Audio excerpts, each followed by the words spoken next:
3 years ago, the annual Peer Mobility Investor presentation revealed that KTM was working on an electric version of the Duke. A prototype of the E-Duke has been seen for the first time. Husqvarna E-Pillion is also in the works.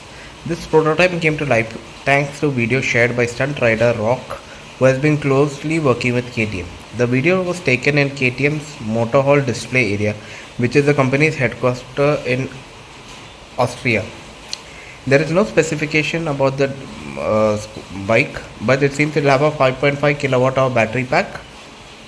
It's stated it will have a 10 kilowatt nominal power electric motor will be a 5.5 kilowatt hour battery pack that should result in quick and engaging performance. Although it will be hard to see a realistic range of over 100 kilometers with such a small battery pack, but that can also be addressed. A battery pack of this size would result in well controlled weight figure.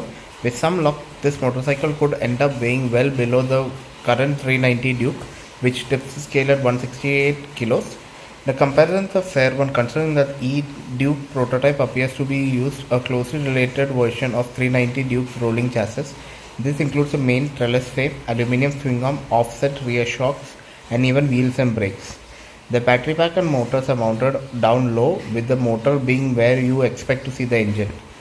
Just like in conventional KTM, the drive is sent to the rear wheels via the chain. Things are interestingly higher up, with a large hollow section where the front of the fuel tank meets the headstock. This area appears to serve as an air intake for cooling the battery pack or electricals.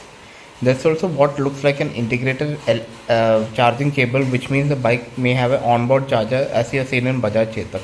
An onboard charger would solve the issues of most electric bike face, where there is no space for storing the bulky charger.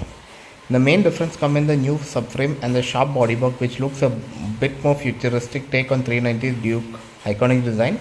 The KTM theme is very much apparent with a big fuel tank, exaggerated fuel tank extensions, and the deconstructed headlamp design that you have already seen in the new 990 Duke and 1390 Super Duke.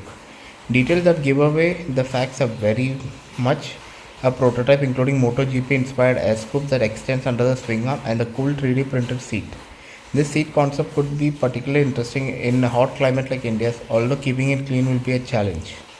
The rider faces minimal cockpit with typical wide handlebars and what seems to be a 4.3-inch TFT display from 390 Enduro R. Interestingly, KTM has gone for a scooter style handle brake lever for the rear brakes. Although this is something the company does have in its freeride EXC Electro Enduro bikes. If KTM E-Duke makes into production, it will likely be made by Bajaj in India. Bajaj recently rescued KTM from physical insolvency and they are the owners of this company now.